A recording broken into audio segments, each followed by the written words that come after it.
যারা বলে বলিউড কম বাজেটে কন্টেন্ট ওরিয়েন্টেড শো বানাতে পারে না, তাদেরকে জবাব দিতে নেটফ্লিক্সে একটা শো চলে এসেছে যেটার নাম মামলা লিগ্যাল হ্যায়, যেটা ডাইরেক্ট করছে রাহুল পান্ডে। কাস্টে আছে রবি কিষণ, নিধি বিষ্ট, যশপাল শর্মা, তানভি আজমি এবং আরো অনেকে।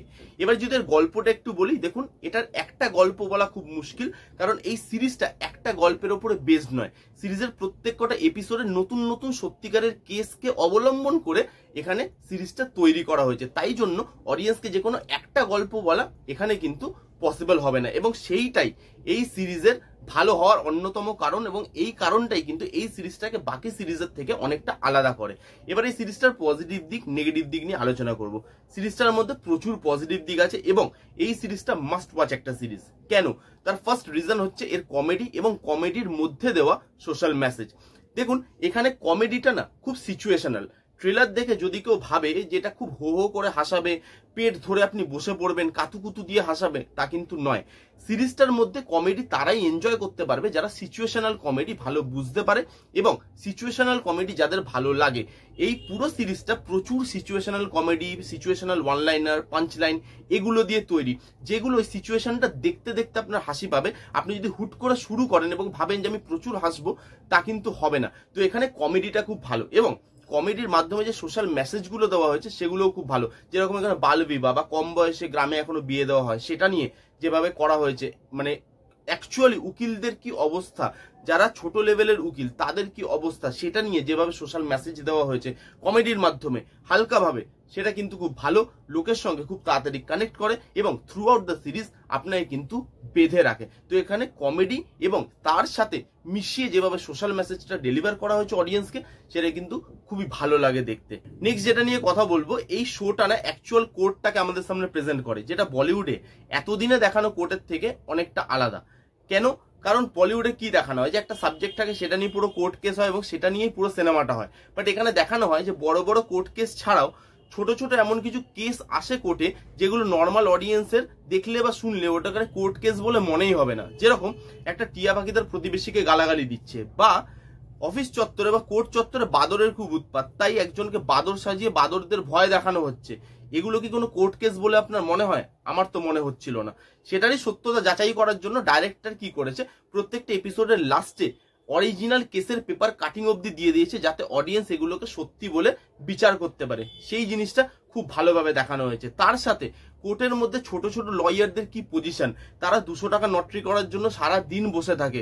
একটা মার্সিডিজ বা একটা বিএমডব্লিউ যখন কোর্টের ভেতরে ঢোকে, তখন তারা ছুটে যায় সেই মার্সিডিজটার সামনে, যে আজকে বোধহয় আমরা একটা বড় ক্লায়েন্ট পেতে চলেছি, এই আশায়। তো সেইখানে অরিজিনালিটিটা এবং রিয়ালিটিটা যেভাবে এই শোটা প্রেজেন্ট করে, সেটা অন্য জায়গায় এত ভালোভাবে প্রেজেন্ট করা হয়েছে বলে আমার তো মনে হয়নি। আর এতদিন অডিয়েন্স যেই মেন্টালিটি বা যেরকম ভাবে কোর্টকে দেখে এসছে, এই সিরিজটাতে একদম অন্যভাবে নতুন ভাবে দেখতে পাবে বলে আমার মনে হয়। তার সাথে সাথে এই সিরিজের ক্যারেক্টার বিল্ড আপ, দেখুন সিরিজ মানেই ক্যারেক্টার বিল্ড আপের একটা বড় জায়গা। সিরিজ বড় হোক তাতে অসুবিধা নেই, বাট সেখানে প্রত্যেকটা ক্যারেক্টার যাতে বিল্ড আপ হয়, স্ক্রিন প্লেতে প্রত্যেকটা ক্যারেক্টারের যাতে কাজ থাকে, এই শোটা ক্যারেক্টার বিল্ড আপ খুব ভালোভাবে করে, যার জন্য এখানে প্রত্যেকটা ক্যারেক্টারের সাথে আপনি ইমোশনালি কানেক্ট করতে পারেন, ক্যারেক্টারগুলো চেঞ্জেসটা আপনি ফিল করতে পারেন। যেরকম রবি কিষণের ক্যারেক্টারটা প্রথম দিকে তার ক্যারেক্টারটা যেরকম ছিল, লাস্টে গিয়ে তার ক্যারেক্টারটা সেরকম থাকে না। এই চেঞ্জেসটা ওভারনাইট আসে না এবং এই চেঞ্জেসটা কিন্তু অডিয়েন্স ফিল করতে পারে। তার সাথে একটা ক্যারেক্টার আছে যে বিদেশ থেকে পড়াশোনা করে আসে লয়ের, এবং সে ভাবে আমি এখন এখানে ল প্র্যাকটিস করবো ইন্ডিয়াতে, এবং খুব ন্যায়ের সাথে সত্যের সাথে লটা প্র্যাকটিস করব। বাট এই ক্যারেক্টারটা চেঞ্জ হয় থ্রু আউট দ্য সিরিজ, তখন সে বুঝতে পারে যে না, এইভাবে প্র্যাকটিস করলে বোধহয় এখানে আমি চলতে পারবো না। তো সেই যে চেঞ্জটা, সেটা কিন্তু খুব ভালোভাবে সিরিজে দেখানো হয়েছে।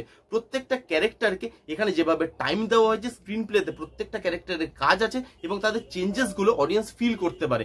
এবং এই ক্যারেক্টার বিল্ড আপের আরেকটা যেটা বড় পজিটিভ দিক, সেটা হচ্ছে পারফরমেন্সেস। প্রত্যেকটা ক্যারেক্টার এত ভালোভাবে ফুটে এসছে প্রত্যেকের পারফরমেন্সের জন্য। এখানে প্রত্যেকের পারফরমেন্স আউটস্ট্যান্ডিং। রবি কিষণের পারফরমেন্স টপ নচ, খুব আনইউজড একটা অ্যাক্টর, এখন না ইউজ করছে, লাপাতা লেডিজে ভালো পারফর্ম করলো, এটাতে ভালো পারফর্ম করলো, এরকম ধরনের অ্যাক্টর আরো বেশি করে ইউজ হওয়া উচিত বলিউডে। রবি কিষান আউটস্ট্যান্ডিং পারফরমেন্স দিয়েছে, তার সাথে যশপাল শর্মা, তানভি আজমি, নিধি বৃষ্ট প্রত্যেকে এখানে ভালো কাজ করেছে এবং প্রত্যেকের কাজ দেখবার মতো অনেস্টির সাথে করেছে এবং প্রত্যেকে তার চরিত্রে 100% এফর্ট দিয়েছে, এটুকু বলা যেতেই পারে। নেক্সট যেটা আমি কথা বলবো, এই সিরিজে কিছু সিন আছে যেগুলো স্টেজিং এত ভালোভাবে করা হয় যেটা দেখলে না একটা টাইমে আপনি মুগ্ধ হয়ে যাবেন। একটা সিন আছে আমি আপনাকে বলি, এখানে রবি কিষানকে জাজ অফার করা হবে যে এবার থেকে তুমি জাজ হবে, তো সেই একটা অফার আসবে, তো রবি কিষান না করতে যাবে যে না আমি জাজ হব না, তো তানভি আজমির সাথে রাস্তায় তার দেখা হবে, তানভি আজমি বলবে যে তুমি না কেন করতে যাচ্ছ, যে তুমি জাজ হবে না, জাজ তো ভালো জিনিস।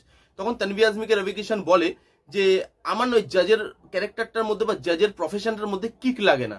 তানভি আজমি বলে চলো তুমি আমার সাথে, ভেতরে একটা কোর্টের কেস চলছে, আমি নিয়ে যাই, আমি তোমাকে ওখানে বোঝাবো যে এই জাজের রোলটাতে কিকটা কোথায় আছে। ওই সিনটাকে যেভাবে স্টেজিং করা হয় না সিরিজে, আপনি দেখলে মুগ্ধ হয়ে যাবেন। আপনি এই একটা সিনকে এত ভালোভাবে স্টেজিং করা যায় একটা সিরিজে, আউটস্ট্যান্ডিং। এরকম কিছু কিছু সিন আছে যেগুলো এত ভালোভাবে স্টেজিং করা, সেটা দেখলে সত্যি কিন্তু প্রশংসা করতে হয় রাইটিং এ। খুব সুন্দর সিনের স্টেজিং হয়েছে। এই ছিল মোটামুটি পজিটিভ দিক এই সিরিজের। এবার যদি নেগেটিভ দিক নিয়ে কথা বলি, একটা আমার নেগেটিভ দিক লেগেছে, দেখুন এই সিরিজটা সবার জন্য নয়। যারা একটু ফাস্ট পেস সিরিজ পছন্দ করে বা যারা চায় প্রথম থেকে কিছু না কিছু হবে, সেটা কিন্তু এই সিরিজে হয় না। এই সিরিজটা একটু স্লো স্টার্ট হয়, আপনাকে এই সিরিজটার সাথে থাকতে হবে, এই সিরিজটাকে দেখতে হবে, প্রত্যেকটা এপিসোড মন দিয়ে ওই জার্নিটার সাথে, ওই ক্যারেক্টারগুলোর জার্নিটার সাথে আপনাকে যেতে হবে, তবে এই শোটা আপনি এনজয় করতে পারবেন।